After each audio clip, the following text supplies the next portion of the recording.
A happy morning to one and all. This is Shalin Kumar. स्वागत है आपका हॉस्पिटल नौकरी.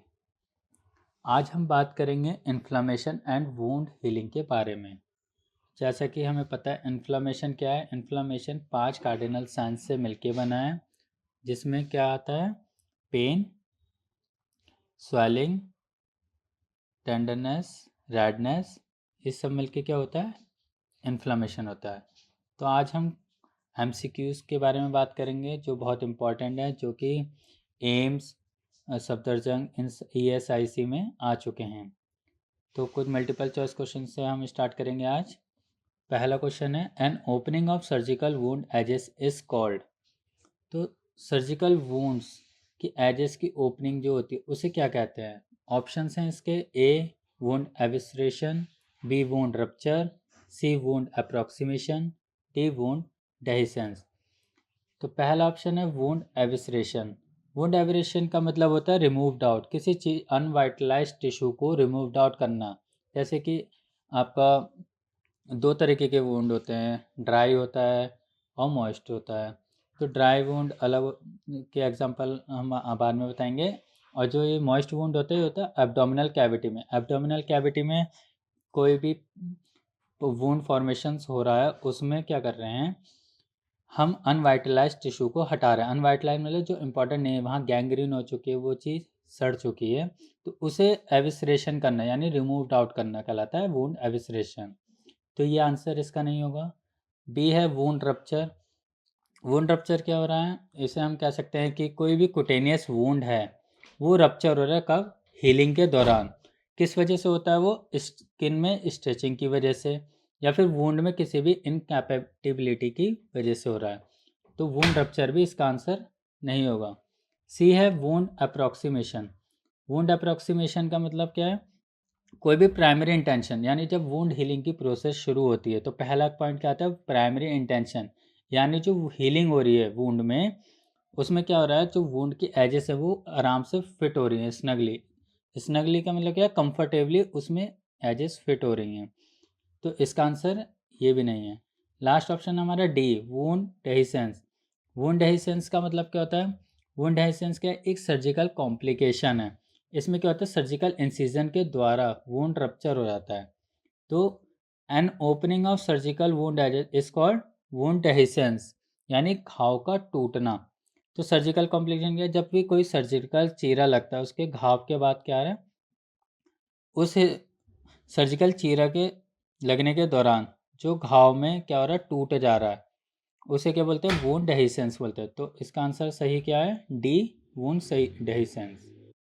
आगे बढ़ते हैं दूसरे क्वेश्चन की तरफ. Diffuse purulent inflammation of a tissue is called. देखिए, जैसे कि ये क्वेश्चन पहले एम्स नागपुर में 2018 में आ चुका है, तो इन क्वेश्चनों पे हमें फोकस करना है कि आगे भी ये सरकारी पेपरों में आ सकता है. तो NRHM है, CHO है, एम्स है, ESIC है, इन सब में क्वेश्चन रिपीट दोबारा हो सकता है. तो diffuse purulent inflammation of a tissue is called. तो डिफ्यूज से क्या मतलब समझ रहे हैं? कि स्प्रेड हो रहा है, यानी जो हमारा वुंड है वो पूरे में फैल रहा है. प्रूलेंट इन्फ्लामेशन क्या हो रहा है? कि पस फॉर्मेशन के साथ टिश्यू के अंदर. तो इसके ऑप्शन है ए एब्सेस, बी सेलुलाइटिस, सी बॉयल्स, डी अल्सर्स. एब्सेस क्या है हमारा? एब्सेस मतलब पस की वजह से क्या हो रहा है? भर जा रहा है. सेलुलाइटिस क्या है? इन्फ्लामेशन हो रहा है हमारा काय में? सेल्स में. और सेल्स का सेल्स से क्या बनता है? टिश्यूज. तो सेलुलाइटिस. तो इसका सही आंसर क्या होगा? B cellulitis. सेलुलाइटिस क्या है हमारा? एक बैक्टीरियल इन्फेक्शन है जो कि क्या होता है? स्किन की अंडरलाइन लेयर्स में रहता है. मेन कॉज क्या है हमारा इन्फ्लामेशन होने का? जो हमारे बॉडी में हर लेयर के नीचे एपिथेलियल टिश्यूज़ होती हैं. एपिथेलियल टिश्यूज़ का क्या काम है? वो हेमोस्टेटिस मेंटेन करती हैं, ब्लड क्लॉटिंग में हेल्प करता है. तो अगर उसी में इंजरी हो गई तो वहाँ पे इन्फ्लामेशन होना शुरू हो गया, सेल्स का डिस्ट्रक्शन होना शुरू हो गया, ब्लीडिंग होने लगती है, रेडनेस, स्वेलिंग, पेन, सब कुछ वहीं से स्टार्ट होता है. तो इसका सही आंसर है बी सेलुलाइटिस. सी और डी इसलिए नहीं है. बॉयल्स क्या होते हैं? हमारे बर्न्स की वजह से हो जाते हैं बॉयल्स. देखे होंगे आपने, छोटे छोटे स्किन पे वो फूटने वाले जो दाने होते हैं, बर्न्स के बाद बॉयल्स हो जाते हैं. अल्सर्स क्या होते हैं? अल्सर्स क्या है हमारा? जब हम खाना खाते हैं तो उसमें एरोबिक प्रोसेस स्टार्ट होती है, तो HCl हमारा हाइपर एक्टिव होता है। उसमें HCl क्या करते हैं, स्मॉल इंटेस्टाइन्स की वॉल्स को डैमेज करने लगता है, जिसकी वजह से अल्सर्स हो जाते हैं। तो जो इसका करेक्ट आंसर है वो है बी, सेलुलाइटिस। आगे बढ़ते हैं हम तीसरे क्वेश्चन की तरफ। ये भी देखिए सफदरजंग में 2018 में पहले आ चुका है। तो severe generalized oedema is called, generalize मतलब पूरे में ये स्पेसिफिक नहीं है, हम जनरलाइज मतलब पूरी बॉडी की बात कर रहे हैं। तो पूरी शरीर में अगर एडिमा होता है तो उस टर्म को हम क्या बोलते हैं? तो इसके ऑप्शन है ए मैक्सिडेमा, बी पिटिंग एडिमा, सी एनासार्का, डी डिपेंडेंट एडिमा। तो जो स्टूडेंट्स हैं वो GNM BSc में स्टार्टिंग में पढ़ा होगा उन्होंने कि फुल बॉडी एडिमा को क्या बोलते हैं। तो इसका सही आंसर है सी, एनासार्का। एनासार्का क्या है? When edema is massive and generalise it is called anasarca. तो जब एडिमा मैसिव होगा या जनरलाइज या पूरी बॉडी में फैल गया तो वो क्या है? एनासार्का। पिटिंग एडिमा क्या है? लैग में एडिमा होता है। मैक्सिडेमा क्या है? थायराइड ग्लैंड की वजह से क्या हो रहा है, वहाँ पे स्वेलिंग हो रही है। डी डिपेंडेंट एडिमा क्या होता है? ग्रेविटी की वजह से, यानी जब डॉक्टर बोलते हैं कि ग्रेविटी की वजह से क्या है, जो हमारे ग्रेविटेशनल फोर्स है अर्थ में, वो क्या करता है, हमारे बॉडी के फ्लूइड्स को नीचे की तरफ खींचता है, जिसकी वजह से लोअर लिम्स में क्या हो रहा है? एडिमा हो जा रहा है। तो इसका सही आंसर क्या है? सी, एनासार्का। चलिए आगे बढ़ते हैं चौथे क्वेश्चन की तरफ। इसमें कह रहे हैं which of the following is not a plasma derived chemical mediator. इन चारों ऑप्शन में से कौन सा वो ऑप्शन है जो कि प्लाज्मा ड्राइव्ड केमिकल मीडिएटर नहीं है? तो ऑप्शन ए है साइटोकाइंस, बी है कॉम्प्लीमेंट कंपोनेंट्स, सी है काइनिन्स, डी है कोगुलेशन प्रोटीन। अगर हम सारे ऑप्शंस में देखें तो बी, सी और डी ये क्या हैं सब? हेचमैन फैक्टर्स ने फैक्टर 12 में बताया है कि ये तीनों क्या हैं?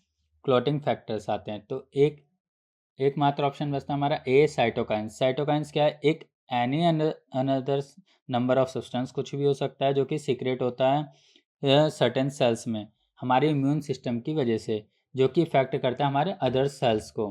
तो ये एक प्लाज्मा ड्राइव्ड केमिकल मीडिएटर नहीं है। तो सही आंसर क्या है हमारा? ए, साइटोकाइंस। आगे बढ़ते हैं पांचवें क्वेश्चन की तरफ। साइटोकाइंस आर सीक्रेटेड बाय, जैसा कि अभी पहले क्वेश्चन में हमने बताया कि साइटोकाइंस क्या है? एक प्लाज्मा ड्राइव्ड केमिकल मीडिएटर नहीं है।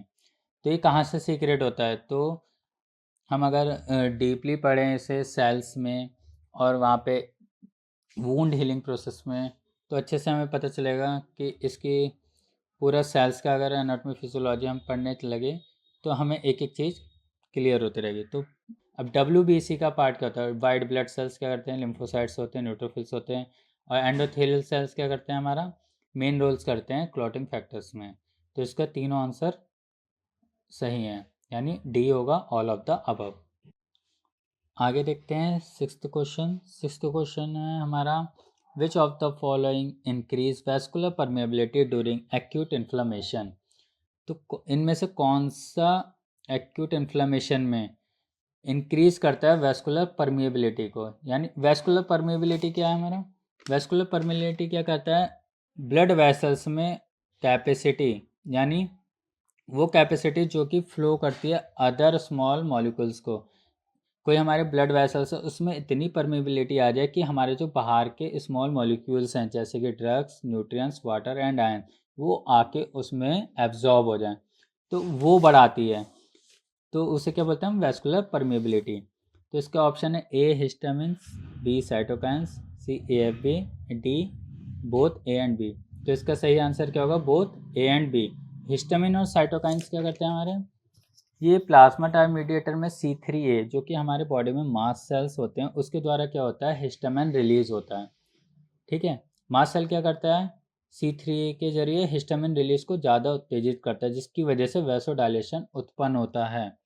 और C3B क्या करता है? बैक्टीरिया की कोशिका जो होती हैं हमारे टिश्यू सेल्स हैं उसमें क्या करता है? उसकी दीवारों में, यानी जो एंटायर सेल्स की वॉल्स हैं उसमें जुड़ने में क्या है? सक्षम है। किसके जरिए? ऑप्सोनिस के रूप में। ठीक है, तो इसका सही आंसर क्या है? हिस्टामिन भी है, साइटोकाइंस भी है। तो डी इसका सही आंसर होगा, both A and B. 7th question की तरफ देखते हैं कि mechanism behind the characteristics features of acute inflammation. वो कौन सा मैकेनिज्म है जो कि एक अच्छा कैरेक्टरिस्टिक शो करता है एक्यूट इन्फ्लेमेशन में। ठीक है, दो टाइप का होगा, वुंड हीलिंग एक्यूट इन्फ्लेमेशन है, क्रोनिक इन्फ्लेमेशन। तो एक्यूट इन्फ्लेमेशन में हमें क्या, वो कौन सा ऑप्शन होगा जो बिल्कुल सही है इसके लिए, जिसकी वजह से हमें क्लियर पता चल रहा है कि हाँ ये एक्यूट इन्फ्लेमेशन। एक्यूट का मतलब क्या होता है, फ्रिक्वेंटली हो रहा है, किसी को पहले वो चीज़ नहीं हुई कभी। इन्फ्लेमेशन हुआ पहली बार हुआ तो एक्यूट इन्फ्लेमेशन हुआ, किसी को पहले भी हिस्ट्री रह चुकी है कि एक्यूट है और वो रिकरेंट हो रहा है बार बार, तो उसे बोलते हैं क्रोनिक इन्फ्लेमेशन। तो इसका ऑप्शन है A redness and pain, B pancytopenia, C vasodilation and increase vascular permeability, D spongy bone marrow. तो इसका सही आंसर क्या होगा, C vasodilation and increase vascular permeability. तो एक्यूट इन्फ्लेमेशन में क्या होता है, जो हमारे आउटसाइड का ब्लड वेसल्स में क्या है कि जो आउटसाइड्स का फ्लो आ रहा है स्मॉल मॉलिक्यूल्स का, drugs, nutrients, waters and ions का, वो आके उसमें एब्जॉर्ब हो रहा है, तो उसमें मोर क्या हो रहा है, परमेबिलिटी हो रही है, जिसकी वजह से हमारा इन्फ्लेमेशन हो रहा है। इन्फ्लेमेशन में क्या होगा, 4 कार्डिनल साइंस हैं, 5 कार्डिनल साइन है, sorry, redness, swelling, heat, pain, arrhythmia. का सही आंसर होगा C vasodilation and increase vascular permeability. आगे बात करते हैं हम 8वें क्वेश्चन की। The classical substance that increasing the sensitivity of pain receptor by enhancing the pain provoking effect of bradykinin is. अब क्लासिकल सब्सटेंस क्या है जो हमारी बॉडी में इंक्रीज करेगा सेंसिटिविटी ऑफ पेन रिसेप्टर की। हमें अचानक से चोट लगी तो हमारे न्यूरॉन्स एकदम से एक्टिवेट होते हैं, दिमाग तक क्या होता है, ब्रेन तक स्टिमुलेशन हो रहा है, हमें एकदम पता चला कि हाँ ऐसे पिन चुभी और हमारे पेन हुआ। तो वो कौन से सेंसिटिविटी ऑफ पेन रिसेप्टर्स हैं जो एनहांस करेंगे हमें पेन प्रोवोक करेंगे कि हाँ हमारे पेन हो रहा है। तो इसका ऑप्शन है ए नोसिसेप्टर, बी एंडोर्फिन्स, सी प्रोस्टाग्लैंडिन्स, डी एंसिफेलिन। करते हैं पहले ऑप्शन की तरफ, नोसिसेप्टर्स। नोसिसेप्टर्स क्या होता है, एक पेन रिसेप्टर्स होता है, ये इस सेंसरी क्या है, न्यूरॉन रिस्पॉन्स डैमेजिंग है। क्या करता है, न्यूरॉन सेंसरी रिस्पॉन्स डैमेजिंग करता है, जो कि स्टिमुलेशन करता है हमारे, कैसे करता है वो, हमारे ब्रेन तक सिग्नल पहुंचता है, स्पाइनल कॉर्ड और ब्रेन तक पॉसिबल थ्रेड के सिग्नल भेजता है कि हाँ हमारे चोट लगी, और एकदम से हमारे सिग्नल एक्टिवेट हुए स्पाइनल कॉर्ड से ब्रेन तक, ठीक है, कि हमारे पेन हो रहा है। तो ये नोसिसेप्टर का एक पेन रिसेप्टर है।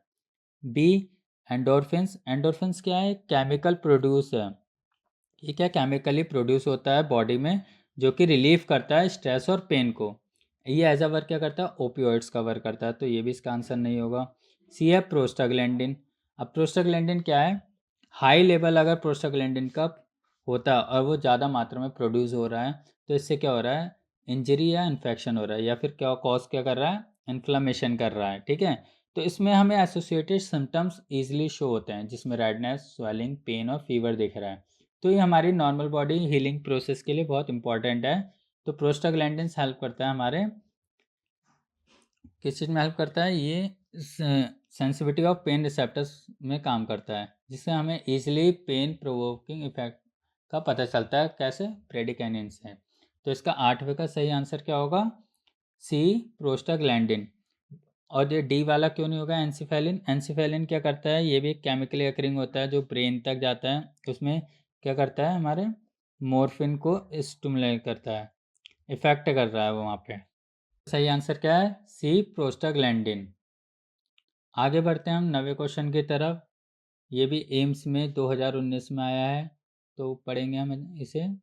Which of the following is a substance that decrease pain transmission and cause an inflammatory response.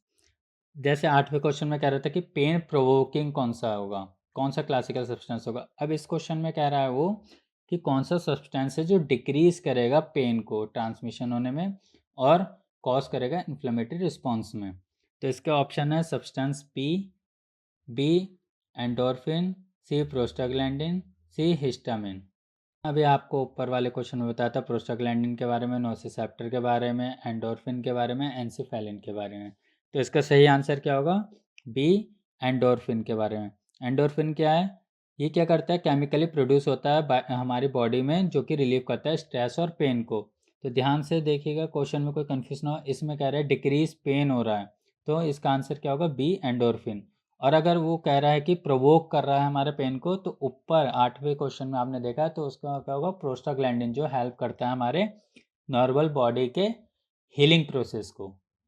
चलिए आगे बढ़ते हैं 10वें क्वेश्चन की तरफ। First process in wound healing. जैसे कि सबको पता है कि वुंड हीलिंग की प्रोसेस होती है। वुंड हीलिंग की प्रोसेस में क्या हो रहा है? हीलिंग बाय प्राइमरी इंटेंशन, यानी कोई भी लिटिल स्कार्स टिश्यू में नहीं है। एग्जाम्पल देते हैं सर्जिकल वुंड्स का। एक पेशेंट ने सर्जरी कराई, वहाँ पे कट लगा, इंसिजन हुआ, और उसके बाद स्टिच आए, तो उस वुंड को हीलिंग में कितना टाइम लग रहा है? 2 to 3 वीक्स लग रहा है, रिगेन हो रहा है। तो ये क्या है? बिना किसी स्कार्स के हमें टिश्यू में कोई सा भी स्कार्स नहीं दिख रहा है, यानी किसी भी तरह के निशान नहीं, तो वो वुंड हीलिंग प्रोसेस में आ रहा है। तो इसके ऑप्शन पढ़ेंगे हम। A, collagen fibril will form. B, granulation tissue will appear. C, first intentional healing will take place. D, neutrophils lines the wound edges. इसका सही आंसर क्या होगा? D, neutrophils lines the wound edges. तो सबसे पहले कोई भी वुंड में हीलिंग होनी शुरू हुई, तो न्यूट्रोफिल्स क्या करते हैं? सबसे पहले उसमें एजेस बनाने लगते हैं। जैसे कि आज देखते हैं कि नॉर्मल इंसिजन हुआ कि हाथ पैर फिर चाकू से कट जाता है, कोई ब्लेड से, या कोई भी इंजरी हो गई शार्प इंस्ट्रूमेंट से, तो वहाँ पे जब आपने देखा होगा कि वहाँ पे एजेस आने शुरू हो जाते हैं, जो कि हम उसे खुरंट भी बोलते हैं ना। तो सबसे पहला इसका सही आंसर क्या होगा? D, neutrophils line the wound edges. तो first process in wound healing में कहीं पे भी क्वेश्चन आता है तो आपको क्या करना है? डी आंसर, यानी neutrophils line the wound edges. आगे बढ़ते हैं 11वें क्वेश्चन की तरफ। The inflammatory exudative phase of wound healing will last for. देखिए ये क्वेश्चन भी ESIC में 2019 में आया है, तो ये ध्यान रखना है। हमें जो जो इम्पोर्टेंट क्वेश्चन अभी हम पढ़ रहे हैं वो आने वाले सरकारी पेपरों में दोबारा आ सकते हैं। इसके ऑप्शन हम पढ़ेंगे। A, 1 year. B, 1 to 4 days. C, 21 days to a month. D, 5 to 20 days. तो इसका सही आंसर क्या होगा कि मतलब इन्फ्लामेटरी जो है उस फेस में हम वुंड हीलिंग कितने टाइम में हो सकता है? तो इसका सही आंसर है 1 से 4 डेज में।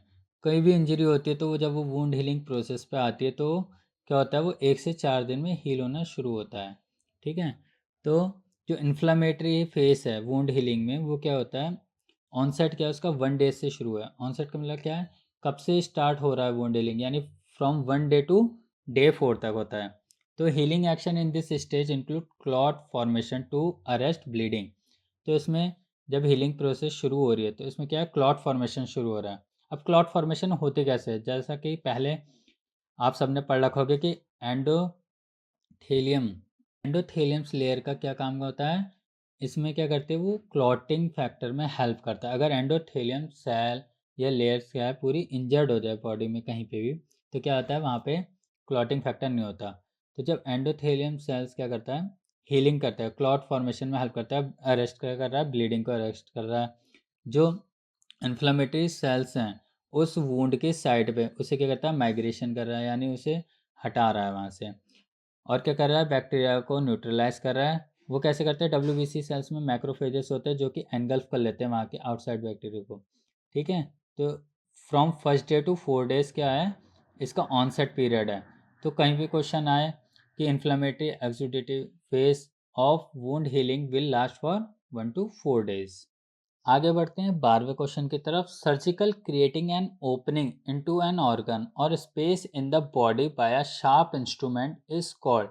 अब क्या कह रहे हैं? Surgical creating and opening. कोई भी पेशेंट की सर्जरी हो रही है, उसका सर्जिकल ओपनिंग हो रही है किसके द्वारा? कोई भी किसी भी ऑर्गन या स्पेस या कैविटी में कहीं पे भी इंस्ट्रूमेंट है। जैसे कि कोई सर्जरी मान के चलिए, लेप्रोस्कोपिक सर्जरी हो रही है कोलिलिथियासिस की। ठीक है। गॉल ब्लैडर से क्या कर रहे हैं? स्टोन निकाले, तो उसमें इंसिजन करा, तो सर्जिकल वुंड खुद क्रिएट कर रहे हैं। ठीक है। यानी एब्डोमिनल कैविटी में। तो के जरिए करें? शार्प इंस्ट्रूमेंट के जरिए करें, तो उस टर्म को क्या बोलेंगे? तो ए है लेसरेशन, बी है एब्रेशन, सी है पंक्चर, डी है इंसिजन। तो जब सबको क्लियर है इसमें कि इंसिजन करेंगे, एक ब्लेड से क्या करते हैं, इंसिजन बनाते हैं ताकि उस कैविटी के अंदर एंटर कर सके इंस्ट्रूमेंट और ऑपरेशन सक्सेसफुल हो।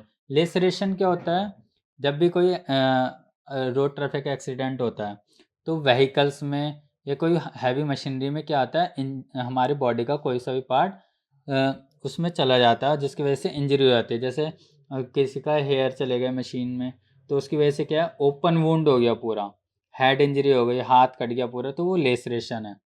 एब्रेशन क्या है, एब्रेशन दो टाइप का होता है, अनकन टाइप का होता है, इंटेंशनल और अनइंटेंशनल। अनइंटेंशनल क्या होता है, जो कि स्कार्स हो गए फेस पे, है ना। और अन इंटेंशनल क्या होता है, जहाँ हमारे खुद से हो गए, जब हम अचानक से गिर गए, इसका थोड़ा सा अब्रेशन हो गया, छिल गया, रगड़ लग गई। सी है पंक्चर। पंक्चर कैसे हो रहा है कि कोई भी शार्प इंस्ट्रूमेंट है, कील कील होती है, अचानक से लग गई हमारे हाथ में, वो पंक्चर हो गया, तो उसे बोलते पंक्चर होना। इंसिजन में क्या करते हैं, हमें उस कैविटी के हिस्से को हम काटते हैं, तो इसका सही आंसर क्या होगा, डी, इंसिजन। आगे बढ़ते हैं हम 13वें क्वेश्चन की तरफ। If the incisional area of an abdominal surgery is weak, what is the possible to happen when abdominal muscles contract and increase intra-abdominal pressure? इसके ऑप्शंस हैं, ए एविसरेशंस, बी डेहिशंस, सी लेसरेशन, डी शेयरिंग। तो अभी मैंने सबसे पहले question पे आपको बताया, एविसरेशन का मतलब, एविसरेशन क्या होता है, किसी को रिमूव आउट करना, यानी अनवाइटलाइज टिश्यू को रिमूव आउट करना होता है एब्डोमिनल कैविटी में, लेकिन उसे रिमूव्ड आउट कर रहे हैं। लेकिन क्वेश्चन में क्या कह रहा है, जो इंसिजनल एरिया एब्डोमिनल सर्जरी के दौरान वो वीक हुआ, कैसे, एब्डोमिनल मसल्स कॉन्ट्रैक्ट कर रही हैं और इंक्रीज क्या हो रहा है, इंट्रा एब्डोमिनल प्रेशर इंक्रीज हो रहा है। तो इसका सही आंसर क्या होगा, बी, डेहिसेंस। डेहिसेंस में क्या होता है, डेहिसेंस में क्या होता है, जिसमें एक सर्जिकल चीरा के साथ साथ क्या होता है, घाव फट जाता है। तो जहाँ पे भी वूंड है वो सर्जिकल प्रोसीजर के दौरान क्या हो रहा है, उसमें फट जाना है, यानी घाव का टूट जाना है, ये एक सर्जिकल कॉम्प्लिकेशन में आता है। तो क्वेश्चन में भी यही कह रहा है कि सर्जिकल एब्डोमिनल सर्जरी के दौरान इंसिजनल जो हुआ वो बहुत वीक हो गया, यानी टूट गया। तो किसकी वजह से हुआ, इंट्रा एब्डोमिनल प्रेशर बढ़ने की वजह से हुआ, या फिर एब्डोमिनल मसल्स में कॉन्ट्रैक्शन की वजह से वो घाव फट गया यानी टूट गया। तो सही आंसर क्या होगा, बी, डेहिसेंस। अगला क्वेश्चन की बात करते हैं हम, 14 क्वेश्चन की। Stab wound for a drainage system is known as. अब स्टैब वुंड से क्या समझ रहे हैं, किसी का शरीर में कुछ गोदना, यानी भौंकना, कुछ भी कह सकते हैं, स्टैब मतलब गोदना। तो जो कैसे इंजरी होती है, स्टैब इंजरी कौन कौन सी होती हैं, या तो नाइफ से होती है या फिर गन शॉट होता है, ये सब क्या है, एक स्टैब इंजरी है। स्टैब इंजरी से क्या होता है, हमें ऑप्शंस में भी पता चल रहा है कि इसमें क्या चार ऑप्शंस हैं, इंसिजन, पंक्चर, कॉटरी या लेसरेशन। तो ईजी है, बी पंक्चर होगा। पंक्चर क्या हो रहा है, स्टैब इंजरी की वजह से वहाँ पे उस हिस्से में पंक्चर हो जाना है। जैसे कि देखें जाए, टायर में कोई चाकू से गोदता है तो क्या होता है, वहाँ पे पंक्चर हो जाता है, ठीक है। इंसिजन क्यों नहीं होगा, इंसिजन हम नाइफ से खुद बनाते हैं। कॉटरी क्या है, कॉटरी हम ऑपरेशन में यूज़ करते हैं। कॉटरी से क्या करते हैं हम, वहाँ पे इलेक्ट्रिकल डिवाइस है जो कि हम कॉटरी की हेल्प से क्या करते हैं, खुद इंसिजन बनाते हैं, ठीक है। और लेसरेशन क्यों नहीं हो, लेसरेशन टाइप ऑफ वुंड में आता है जिसमें क्या हो रहा है, रोड ट्रैफिक एक्सीडेंट की वजह से क्या हो रहा है, या मशीनरी की वजह से हमारा ओपन वुंड हो जा रहा है पूरा, जैसे सर फट के पूरा खुल जाता है, हाथ फट गया पूरा, कट गया, वो क्या है, लेसरेटेड वुंड है। तो इसका सही आंसर क्या है, बी पंक्चर। आगे बढ़ते हैं 15वें क्वेश्चन की तरफ। In which of the following the phase of wound healing is arrange in sequence. अब उन्होंने चार ऑप्शन दिए हैं, क्वेश्चन में बोल रहा है कि इनमें से कौन से वो चार ऑप्शंस हैं, चारों में से एक ऑप्शन है जो कि एक वुंड हीलिंग की प्रोसेस में सिक्वेंसली अरेंज करे गए हैं। तो पहला ऑप्शन है inflammatory phase, haemostasis, reconstruction, maturation. B है haemostasis, reconstruction, maturation, inflammatory phase. C है haemostasis, inflammatory phase, reconstruction, maturation. D है haemostasis, maturation, inflammatory phase, reconstruction. तो सही सीक्वेंस क्या है ये हमें पता होना चाहिए, इन हैंड बाय फिंगर, कि हमें पता है कि वुंड हीलिंग प्रोसेस हमने पढ़ी थी क्या है वो। सबसे पहले क्या होगा, हीमोस्टेटिस होगा। वहाँ पे क्लॉटिंग फैक्टर बनेगा, यानी सी इसका राइट आंसर होगा हेमोस्टेटिस। जहाँ पे क्या कर रहे हैं, एंडोथेलियन सेल्स क्या कर रही हैं, हेल्प कर रही हैं ब्लड क्लॉटिंग फैक्टर में। सेकंड है inflammatory face. Inflammatory face start हो गया, यानी जहाँ इन्फ्लेमेटरी फेस स्टार्ट हुई, यानी प्रोस्टाग्लैंडिन का मैंने आपको पहले बताया था। प्रोस्टाग्लैंडिन क्या करता है, हमारा इन्फ्लेमेटरी फेस में हेल्प करता है रिकंस्ट्रक्शन होने में। इन्फ्लेमेटरी फेस हुआ, वहाँ पे रेडनेस होनी शुरू हो गई, पेन होने लग गया, यानी सेंस काम कर रहे हैं। सेंस कब काम नहीं करेंगे, जहाँ पे डेब्राइडमेंट हो गया, वहाँ पे नेक्रोसिस होने लग गया, सेल्स का डिस्ट्रक्शन हो गया, सेल ख़त्म हो गए वहाँ, तो वहाँ पे तो सेंसरी नहीं हो गए। जब वुंड हीलिंग प्रोसेस होगा, सबसे पहले हेमोस्टेटिस होगा, जहाँ पे एंडोथेलियल सेल क्या करते हैं, हेल्प करते हैं ब्लड क्लॉटिंग में। सेकेंड इन्फ्लेमेटरी फेज स्टार्ट होगा, तो 5 कार्डिनल साइन हमें याद रखने हैं हमेशा, कि अगर वो स्टार्ट होने लग गए, वहाँ पे हीट होगा, स्वेलिंग होगा, अरिथमिया होगा, ये सब होने लगेगा, तो यानी इन्फ्लेमेटरी फेज स्टार्ट हो गया। फिर रिकंस्ट्रक्शन होगा, वहाँ पे क्या है, WBC मैक्रोफेजेस के द्वारा क्या करते हैं, एनगल्फ करने लगते हैं फॉरेन बॉडी मटेरियल को, तो वहाँ पे रिकंस्ट्रक्शन होगा, न्यू स्किन आने लगेगी। फिर मैचुरेशन, मैचुरेशन होगा आखिरी में, कि वहाँ पे एक न्यू हेल्दी स्किन आनी स्टार्ट हो गई। ठीक है, इसका सही आंसर क्या है, C, haemostasis, inflammatory phase, reconstruction and maturation. Next question, 16वें क्वेश्चन की बात करते हैं हम। Which of the following is in the blood clot that helps hold a wound together during haemostasis phase of wound healing. हमारा option है, A granulation, B neutrophils, C fibrin, D leukocytes. देखिए question में कह रहा है हेमोस्टेटिस के बारे में, यानी 4 स्टेज होती है, हमें पता है वुंड हीलिंग की। पहले हेमोस्टेटिस, दूसरा इन्फ्लेमेशन, तीसरा प्रोलिफरेशन, चौथा मैचुरेशन। तो हेमोस्टेटिस का क्या होता है, ये एक ब्रीफ पीरियड ऑफ वैसोकंस्ट्रिक्शन होता है। क्या टाइम करता है, स्टॉप द ब्लीडिंग, यानी क्लॉटिंग फैक्टर में हेल्प करता है। ठीक है, हेमोस्टेटिस में ऑनसेट ऑफ इंजरी क्या होता है, सबसे पहले इसमें स्टॉप ब्लीडिंग होती है। तो हमारे ऑप्शन देखिए, ऑप्शन में दे रखे हैं ग्रैनुलेशन, न्यूट्रोफिल्स, फाइब्रिन और डी ल्यूकोसाइट्स। तो इसका सही आंसर क्या होगा, सी फाइब्रिन। हीमोस्टेटिस स्टेज में क्या होता है, फर्स्ट क्या करता है, फाइब्रिन क्या करता है, विद इन 60 सेकेंड्स के अंदर स्टार्ट कर देता है अपना काम, जिसकी वजह से ब्लड क्लॉट होना शुरू हो जाता है। तो इसका सही आंसर क्या होगा, सी फाइब्रिन। 17वें क्वेश्चन की बात करते हैं। Wound adhesions primarily take place during which phase of wound healing. तो 4 फेस होते हैं वुंड हीलिंग के, सबको पता है, हेमोस्टेटिस, इन्फ्लामेटरी फेस, रिकंस्ट्रक्शन फेस और मैचुरेशन फेस।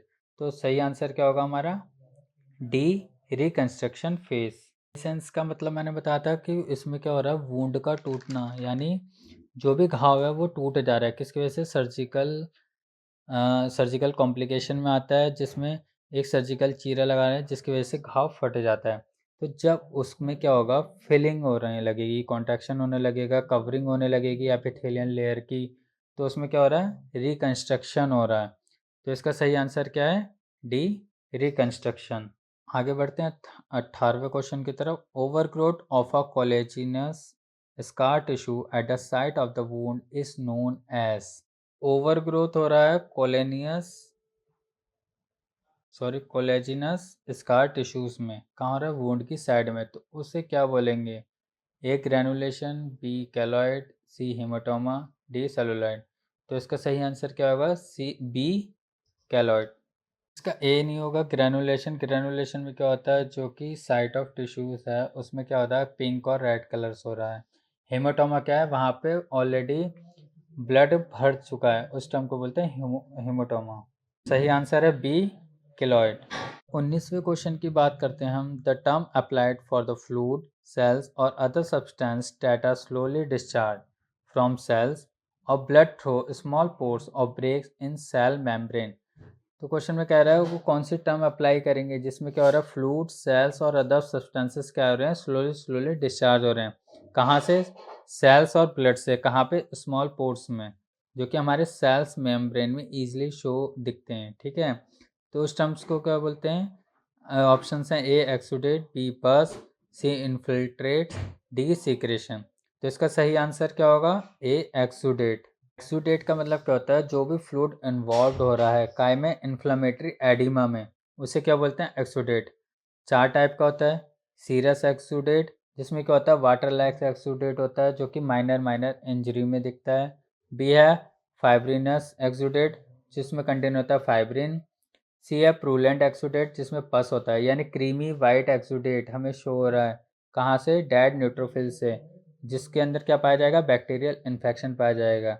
डी क्या है हेमरेजिक एक्सुडेट यानी ब्लडी रेड एक्सुडेट, हमें जो वूंड है उसमें क्या शो हो रहा है, ब्लड दिख रहा है रेड। और सीरस में क्या होगा, सीरम आएगा। फाइब्रिनस में क्या आएगा, फाइब्रिन शो होगा। प्रूलेंट एक्सुडेट में क्या आएगा, पस, जो कैसा होगा दिखने में, क्रीमी वाइट एक्सुडेट होगा। हेमरेज में ब्लड आएगा। तो सही आंसर क्या है, एक्सुडेट। 20वें क्वेश्चन की बात करते हैं। Soft pink fleshy projection consisting of capillaries surrounding by fibrous collagen. तो पहले मैंने बताया था आपको ऊपर कि सॉफ्ट पिंक फ्लैशी प्रोजेक्शन किस में होगा, तो वो ग्रैनुलेशन टिश्यूज में होता है। सही आंसर होगा बी, ग्रैनुलेशन टिश्यू। एक हेल्दी ग्रैनुलेशन टिश्यू होगी वो कैसी होगी, पिंक और रेड होगी और अनइवन इन टेक्सचर्स। और जो डार्क ग्रैनुलेशन टिश्यूज होगी उसका साइंस क्या होगा, पुअर परफ्यूजन होगा जिसमें इन्फेक्शन दिखाई देगा। ये आंसर है granulation tissue. A keloid, C cellulitis और डी कैलोजन इसका आंसर नहीं होगा। इसका क्वेश्चन क्या है, which of the following factor is most likely to inhibit wound healing by interfering with the mechanism that release oxygen to tissue and reducing the amount of functional hemoglobin in blood। तो question में क्या कह रहा है, वो कौन सा factor responsible है जो वुंड हीलिंग में इंटरफेयर कर रहा है, उसका मैकेनिज्म को चेंज कर रहा है, जिसकी वजह से क्या हो रहा है, टिश्यूज़ में ऑक्सीजन रिलीज हो रही है और वो क्या कर रहा है, ब्लड में हीमोग्लोबिन का अमाउंट को कम कर रहा है। ऑप्शन है A obesity, B smoking, C radiation, D none of the above. तो कौन सा मोस्ट रिस्पॉन्सिबल फैक्टर होगा जो हमारे वुंड हीलिंग में इंटरफेयर करेगा, तो इसका सही आंसर क्या है, बी स्मोकिंग। स्मोकिंग क्या करता है हमारा, जब कोई भी पर्सन स्मोक करता है तो ल, जब वो स्मोक करता है सारा स्मोक कहाँ जाता है, लंग्स में जाता है। लंग्स में पूरा ब्लड सर्कुलेशन से होता है वो क्या जाता है, वो ब्लड में मिक्स हो जाता है स्मोक। और ब्लड क्या होता है, हार्ट क्या करता है, पंप करता है पूरे ब्लड को, तो पूरी बॉडी में ब्लड की सप्लाई आती है, जिसकी वजह से क्या होता है, जहाँ वुंड हीलिंग है वहाँ तक जब वो ब्लड पहुँचता है स्मोकिंग के द्वारा, जो ब्लड में इन्फेक्शन आ रहा है वो क्या कर रहा है, वुंड हीलिंग की प्रोसेस में इंटरफेयर कर रहा है, जिसकी वजह से क्या हो रहा है, रिलीज हो रहा है ऑक्सीजन का टिश्यूज़ में और रिड्यूस हो रहा है अमाउंट काय का, ब्लड का हीमोग्लोबिन में। 22वें क्वेश्चन की बात करते हैं। All of the following factors list to impaired wound healing process except. अब वो ये चार ऑप्शन दे रखे हैं, impaired oxygenation, obesity and smoking, B drug, diabetes mellitus and wound stress, C height body and body marks, D radiation malnutrition and age. तो ये चार फैक्टर्स दे रखे हैं जो कि इम्पेयर्ड कर रहे हैं वुंड हीलिंग प्रोसेस को। तो इन चारों में से कोई एक है जो कि वुंड हीलिंग प्रोसेस को इम्पेयर्ड नहीं करता है, तो कौन सा ऑप्शन होगा, पहले में कह रहे हैं इम्पेयर्ड ऑक्सीजनेशन, ओबेसिटी और स्मोकिंग ये भी करता है। बी ड्रग्स, डायबिटिक मेलाइटस और वुंड स्ट्रेस। डायबिटिक मेलाइटस क्या करता है हमारा, से पेशेंट को वुंड हो जाए पैर में, मोस्टली क्या करता है डिस्टल पार्ट से स्टार्ट होता है, डिस्टल मतलब दूर और प्रॉक्सिमल पार्ट। तो बॉडी का डिस्टल पार्ट क्या हमारा लेग, अगर वहाँ पे कोई वुंड होता है तो वो हील नहीं होता, किसकी वजह से, डायबिटीज़ पेशेंट है, पेशेंट की हिस्ट्री है डायबिटीज़ मेलाइट है या वुंड स्ट्रेस हो रहा है जिसकी वजह से उसका हील नहीं हो रहा है। डी है रेडिएशन या माल न्यूट्रिशन एंड एज। अगर हम प्रॉपर न्यूट्रिशन नहीं ले रहे हैं, माल नरिश्ड है, जो पेशेंट है माल नरिश्ड है या उसकी एज मोर देन 70 ईयर्स है या फिर लेस देन 12 ईयर्स है, तो उसमें क्या हो रहा है, वुंड हीलिंग प्रोसेस एकदम नहीं हो रही है। तो सी क्या है, height weight and body mass, इसका सही आंसर है जो कि इम्पेयर्ड नहीं करता वुंड हीलिंग प्रोसेस में। ठीक है, 23वें क्वेश्चन की बात करते हैं। Complication of wound healing is, क्या कॉम्प्लिकेशन आ सकते हैं वुंड हीलिंग में, A infection and operation, B hypertrophy scar or keloid formation, C contracture, D all of the above. तो इसका सही आंसर क्या होगा, D all of the above. ये तीनों वुंड हीलिंग में कॉम्प्लिकेशन करते हैं, चाहे इन्फेक्शन हो, हाइपरट्रॉफी हो या कॉन्ट्रैक्चर हो, ये तीनों ही क्या करते हैं, वुंड हीलिंग में कॉम्प्लिकेशन प्रोवाइड करते हैं। 24वें क्वेश्चन की बात करते हैं। The dressing over closed wound usually removed on the, जो क्लोज्ड वुंड पे ड्रेसिंग करिए उसे कब रिमूव करना चाहिए? A day after surgery, B next of surgery, C on the third day, D when the doctor give the order. तो जैसे हमने पहले पढ़ा था कि इन्फ्लामेटरी फेस में क्या हो रहा है, जब वुंड हीलिंग होता है तो कब होता है, 1 to 4 डेज में होता है। फर्स्ट डे से स्टार्ट होता है, 4 डे तक कंप्लीट होता है। तो after day of the surgery बिल्कुल भी क्या करते हैं, वुंड पे से ड्रेसिंग को रिमूव नहीं करते। नेक्स्ट ऑफ द सर्जरी बिल्कुल नहीं करते। तो इसका सही आंसर क्या होगा, ऑन द थर्ड डे। तो थर्ड डे में क्या होगा कि उसमें क्या है, इन्फ्लेमेटरी फेज स्टार्ट हो गया, वुंड हीलिंग स्टार्ट हो चुकी है, तो वहाँ पे इन्फेक्शन का चांस कम होगा। तो इसका सही आंसर है C, on the third day. चलिए आगे बढ़ते हैं 25वें क्वेश्चन की तरफ। How often would you inspect the dressing during the first day after surgery? Being as a nurse, जब आप नर्स एज अ वर्क कर रहे हैं नर्स की तरफ पे और आपने देखा सर्जरी के बाद पेशेंट्स रिकवरी वार्ड में आया, तो आप कैसे इंस्पेक्ट करेंगे उस ड्रेसिंग को? मैंने A every hour for the first 24 hours, B है 2 to 4 hours for the first 24 hours, C है 2 to 4 hours for first 12 hours, D है every 6 to 8 hours for the first 24 hours. तो सही आंसर क्या होगा इसका, B 2 to 4 hours for the first 24 hours. इसका 2 से 4 घंटे देखना है पहले 24 घंटे में।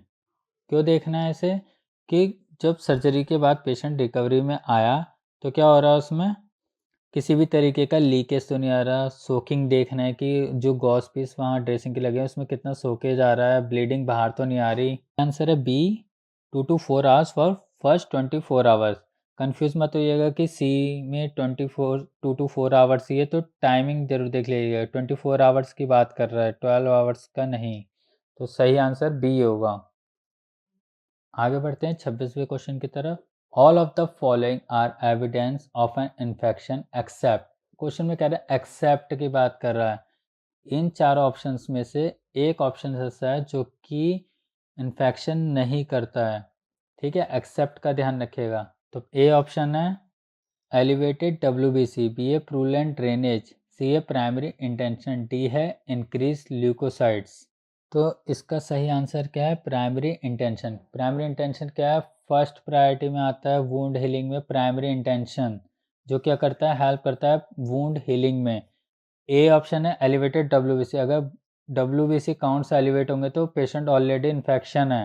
ये प्रूलेंट ड्रेनेज, यानी पस का फॉर्मेशन कंटिन्यू है, ड्रेनेज बाहर आ रहा है, सोकिंग हो रहा है, ड्रेसिंग खोल के देख रहे हैं। तो एविडेंस की बात कर रहे हैं, वो एविडेंस कैसे पता चला, एलिवेटेड WBC कैसे पता चला, हमें ब्लड रिपोर्ट्स में पता चल रहा है, TLC काउंट्स में। प्रूलेंट ड्रेनेज क्या हो रहा है, जब हम ड्रेसिंग चेंज करें तो हमें उसमें क्या दिख रहा है, पस दिख रहा है, यानी इन्फेक्शन है। Increase leucocytes, total leucocytes count, TLC counts increase हो रहा है। नॉर्मल रेंज होती है 4000 से 11000, तो उसमें क्या है 11000 से भी ज़्यादा ल्यूकोसाइड्स काउंट्स आ रहे हैं, तो वो क्या है, सेप्सिस शो कर रहा है, यानी पेशेंट को इन्फेक्शन है। बात करेंगे एलिवेटेड WBC यानी DLC काउंट्स उसके बड़े हुए हैं, ठीक है। तो एविडेंस ऑफ एन इन्फेक्शन की बात करें तो प्राइमरी इंटेंशन इसका सही आंसर है, एक्सेप्ट की बात कर रहे हैं क्योंकि। आगे बढ़ते हैं 27वें क्वेश्चन की तरफ। Correct about healing by primary intention is, question में कह रहा है करेक्ट अबाउट, बताइए क्या है प्राइमरी इंटेंशन में। ये क्या है, वुंड हीलिंग प्रोसेस में सबसे पहले आता है हीलिंग बाय प्राइमरी इंटेंशन, जिसमें क्या होता है, किसी भी तरीके का कोई सा भी स्कार्स टिश्यू में नहीं होता है। A it is seen in healthy wound, B epithelial layer damage is there, C minimal granulation tissues formation, D all of the above. तो सही आंसर है इसका ऑल ऑफ द अबव, इसका सही आंसर है। जो प्राइमरी इंटेंशन में healing होती है तो उसमें वुंड हेल्दी भी होता है, एपिथेलियल लेयर वहाँ डैमेज होती है, जो कि रिकन्स्ट्रक्शन होता है, मॉड्यूलेशन होने लगता है उसमें, मिनिमम ग्रैनुलेशन यानी पिंक स्किन, रेड और पिंक स्किन आने लगती है। तो इसका आंसर है D all of the above. आगे बढ़ते हैं 28वें क्वेश्चन की तरफ। Correct about healing by secondary intention is, अब कह रहे हैं कि सेकेंडरी इंटेंशन में हीलिंग के लिए हीलिंग प्रोसेस में इनमें से कौन सा आंसर सही है? पहला ऑप्शन है seen in extensive tissue damage, B है wound contraction will be there, C है abundant granulation tissues and scarring can be seen, D है ऑल ऑफ द अबव। सही आंसर क्या होगा? All of the above. तो secondary intention हो रहा है वुंड हीलिंग प्रोसेस में, इसमें क्या होगा? एक्सटेंसिव टिश्यू डैमेज भी सीन हो रही है, वुंड कॉन्ट्रैक्शन भी दिख रहा है, अबेंडेंट ग्रेनुलेशन टिश्यूज भी दिख रही हैं और स्कैरिंग कैन बी सीन आराम से दिख रहा है। तो इसका सही आंसर है D, all of the above. 29वें क्वेश्चन की तरफ बढ़ते हैं। Healing of a laceration can be promoted by. तो लेसरेशन वुंड में हीलिंग हो रही है किसके प्रमोशन से? ऑप्शन है ए एंटीबायोटिक, बी है डेली ड्रेसिंग, सी है pressure dressing and ROM, D है pressure dressing and dry cold application. तो सही आंसर क्या होगा इसका? D, pressure dressing and dry cold application. जो हमारा लेसरेशन वुंड होता है वो क्या होता है? एक ओपन वुंड होता है। तो ओपन वुंड होने की वजह से क्या है, वहाँ पे ब्लड का फोर्स ज़्यादा होगा, तो वहाँ से ब्लड ज़्यादा बाहर आएगा। तो उसके लिए क्या करना है, हमें प्रेशर ड्रेसिंग करनी है। और वहाँ पे हम बाद में क्या अप्लाई कर सकते हैं? कोल्ड एप्लीकेशन, क्योंकि उसके जो सराउंडिंग एरिया है वहाँ पे क्या हो रहा होगा? स्वेलिंग हो रहा होगा, रेडनेस होगी, हीट हो रही होगी, पेन हो रहा होगा। तो कोल्ड एप्लीकेशन को एप्लीकेशन करेंगे। इसके क्वेश्चन को देखते हैं। Plasma protein level below dash will lead to oedema. Blood में प्लाज्मा प्रोटीन लेवल कितना होना चाहिए? नॉर्मल, यानी वो होना चाहिए हमारा 8 ग्राम से ज़्यादा। तो ऑप्शन है ए 5 ग्राम पर DL, बी 6 ग्राम पर DL, सी 7 ग्राम पर DL, डी 8 ग्राम पर DL। तो जब हमारा प्लाज्मा प्रोटीन का लेवल 5 ग्राम पर DL से कम हो जाएगा तो बॉडी में एडिमा होने लगेगा, यानी पेशेंट नेफ्रोटिक सिंड्रोम की तरफ जा रहा है। यूरिन एनालिसिस कराएंगे तो यूरिन में क्या आ रहा होगा? प्रोटीन भी आ रहा होगा, एल्बुमिन भी आ रहा होगा। तो उसकी वजह से क्या हो रहा होगा? नेफ्रोटिक सिंड्रोम में जा रहा होगा पेशेंट। वहाँ पे क्या है? इन्फ्लेमेशन हो रहा है। तो 5 ग्राम पर DL से कम अगर प्लाज्मा प्रोटीन का लेवल होगा तो वो हमारी बॉडी में क्या करेगा? एडिमा करेगा। दूसरे क्वेश्चन की तरफ बढ़ते हैं। Haemorrhage with collection of blood in the soft tissue is called. तो जो कलेक्शन ऑफ ब्लड हो रहा है जिसमें हमें हेमरेज बन जा रहा है, तो उस सॉफ्ट टिश्यू में जब हेमरेज हो जा रहा है और कलेक्शन हो जा रहा है ब्लड को, तो उस टर्म को क्या कहते हैं? ए कंट्यूजन, बी परपुरा, सी एकाइमोसिस, डी हेमाटोमा। तो पहले भी मैंने आपको बताया था हेमाटोमा। हेमाटोमा इसका डी आंसर बिल्कुल सही है, जिसमें क्या हो रहा है? कलेक्शन ऑफ ब्लड हो रहा है, जिसकी वजह से हमें वहाँ शो हो रहा है हेमाटोमा। तो इंजरी हो गई, हमारा सडन गिर गए और वहाँ पे हाथ क्या हो गया? ट्विस्ट हो गया ज़्यादा, वहाँ पे हमारा क्लॉट फॉर्मेशन हो गया। ठीक है, वहाँ पे हमें कलेक्शन ऑफ ब्लड दिख रहा है, तो उस टर्म को हम क्या बोलते हैं? हेमाटोमा। कंट्यूजन क्या होता है? हेड इंजरी के टाइप होते हैं। कंट्यूजन और कंकशन ये क्या है? हेमरेज के टाइप होते हैं। तो इसका सही आंसर क्या है? D, haematoma. 32वें क्वेश्चन को देखते हैं। Removal of non viable tissue from an open wound to promote healing is known as. Removal of non-viable tissue from an open wound to promote healing is known as A. debridement, B. dressing, C. cleansing, D. excision। तो जब हम surgical procedure की बात कर रहे हैं तो hospital में जब नॉन वायबल टिश्यू यानी जो कि वाइटल टिश्यू नहीं है, सड़ चुका है, वहाँ गैंग्रीन हो चुका है उस वुंड में, ओपन वुंड में, तो उसे हम एक्सिशन कर रहे हैं यानी हटा रहे हैं, तो उस टर्म को क्या बोलते हैं? डेब्राइडमेंट करते हैं। तो डेब्राइडमेंट प्रोसेस के द्वारा क्या करते हैं? हम नॉन वायबल टिश्यू को हटा देते हैं। तो ए इसका आंसर सही होगा, डेब्राइडमेंट। बोल रहा है कि जो घाव के मार्जिन पर है या घाव के आधार पर जो टिश्यूज़ हैं उसे तेज़ी से हटाना, जब तक जो वायबल टिश्यू है, वायबल मतलब जो इम्पोर्टेंट टिश्यू है जो अभी तक डेथ नहीं हुई है, उसे नहीं हटा दिया जाता, उसे किस रूप में जाना जाता है? इसके ऑप्शन हैं ए एक्टिव डेब्राइडमेंट, बी एक्सिशनल डेब्राइडमेंट, सी क्लींजिंग, डी ड्रेसिंग। इसका सही आंसर क्या होगा? एक्सिशनल डेब्राइडमेंट। जब डेब्राइडमेंट करते हैं उस जख्म को सुखाया जाता है, जो सड़ गए हैं टिश्यूज़ वगैरह, उसे एक्सिशनल कर रहे हैं। कहाँ से? मार्जिन से रिमूव कर रहे हैं या फिर उसके बेस से रिमूव कर रहे हैं। और जो मेन टिश्यू है जो सही है, जो हील हो सकती है, उस टिश्यू को बिना हटाए तेज़ी से जो टर्म कहलाता है वो क्या है? एक्सिशनल डेब्राइडमेंट कहलाता है। तो इसका सही आंसर क्या होगा? बी, एक्सिशनल डेब्राइडमेंट। दूसरे क्वेश्चन की तरफ बढ़ते हैं। What is the most important nursing intervention while treatment a laceration. तो लेसरेशन वुंड में ट्रीटिंग जब करते हैं तो उसमें क्या नर्सिंग इंटरवेंशन अप्रोप्रिएट रहता है? A. Monitor blood pressure, B. Elevate the body part, C. Apply pressure dressing and heat, D. Apply pressure dressing and ice pack. तो जैसे मैंने पहले बताया था कि लेसरेशन वुंड में क्या करते हैं, हम अब प्रेशर ड्रेसिंग करते हैं जिससे कि ब्लड फ्लो ज़्यादा ना हो और आइस पैक का यूज़ करते हैं। तो जब भी हम मैनेजमेंट करेंगे लेसरेशन का तो अप्लाई डायरेक्ट प्रेशर करेंगे वुंड पे। क्यों करेंगे? ब्लीडिंग को स्टॉप करने के लिए। और अप्लाई आइस क्यों करते हैं हम वुंड को एवरी 15 से 20 मिनट के लिए? क्यों? आइस क्या करता है? हेल्प करता है प्रिवेंट को टिश्यू डैमेज होने से। टिश्यू डैमेज होने से रोकता है और डिक्रीज करता है स्वेलिंग और पेन को। जो सराउंडिंग वुंड है, वुंड के सराउंडिंग में जो स्वेलिंग हो रहा है, रेडनेस, स्वेलिंग और पेन कर रहा है, तो आइस क्या करेगा? हर 15 से 20 मिनट पे आइस पैकिंग करने से क्या होता है? वहाँ के टिश्यूज़ को डैमेज होने से रोकेगा और स्वेलिंग और पेन से रोकता है। तो इसका सही आंसर क्या होगा? D. Apply pressure dressing and ice packing. Practice हुए क्वेश्चन की तरफ बढ़ते हैं। In order to cease bleeding from an open wound, indirect pressure is applied to the affected artery is which is.